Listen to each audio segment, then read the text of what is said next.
আসসালামু আলাইকুম, কেমন আছো সবাই?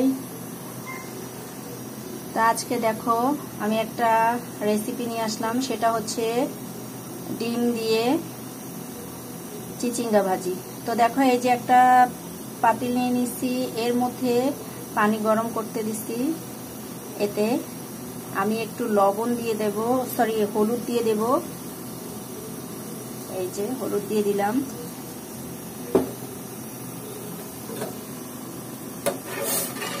এরপরে আমি এই যে চিচিঙ্গাগুলো ওই পানির মধ্যে দিয়ে দেব।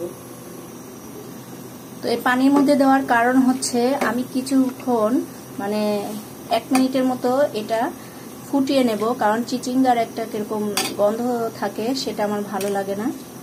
তো আমি এই যে ফুটাই নিলে এর গন্ধটা চলে যাবে। তো এই তো ফুটানোর অপেক্ষায়। তো এই যে চিচিঙ্গাটা ফুটে গেল। তো আমি এখন এটার পানি ঝরে মানে পানি ফেলে দেব। এই তো এখন আমি চিচিঙ্গার পানিটা ঝরাতে দিচ্ছি। তো এখন একটা কড়াই নিয়ে নিলাম, এর মধ্যে তেল দিয়ে দেব। এই তো তেল দিয়ে দিলাম।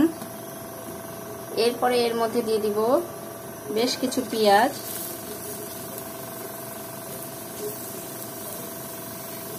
এই যে দেব লবণ, এরপরে দিয়ে দিব হলুদ, এরপরে দেব একটু আদা, এরপরে দিয়ে দিব কুচিয়ে রাখা কাঁচামরিচ। এগুলো সব একসাথে মশলার সাথে মাখিয়ে নেব।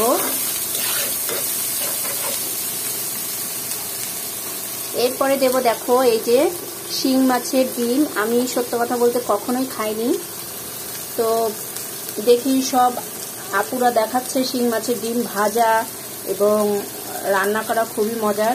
এর আগে আমার এর চেয়েও বেশি শিং মাছের ডিম হয়েছিল, আমি ফেলে দিয়েছিলাম। তো এইবারে আমি বলি আমিও ট্রাই করি। তো কিসের সাথে করব? এই চিচিঙ্গার সাথে। তো এখন হচ্ছে এটা এমনি ডিম, মুরগির ডিম, এমনকি রুই মাছের ডিম। এর আগে আমি রুই মাছের ডিম দিয়ে ভাজি করেছিলাম, খুবই টেস্টি ও মজাদার। তো আজকে আমি এই শিং মাছের ডিম দিয়ে ট্রাই করছি, জানি না কেমন হবে। তো এই যে এগুলো সব একসাথে ভালোভাবে ভেজে নেব।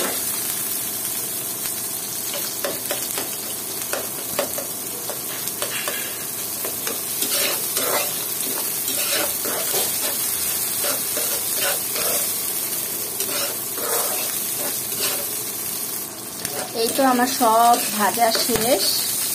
এখন আমি এই চিচিঙ্গাগুলো দিয়ে দেব।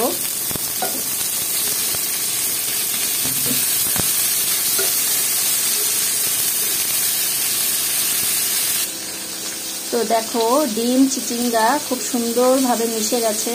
তো এই পর্যায়ে আমি এই যে কাঁচামরিচ দিয়ে দেব, ধনেপাতা দিয়ে দেব। দিয়ে খুব সুন্দরভাবে ভাজা ভাজা করতে হবে।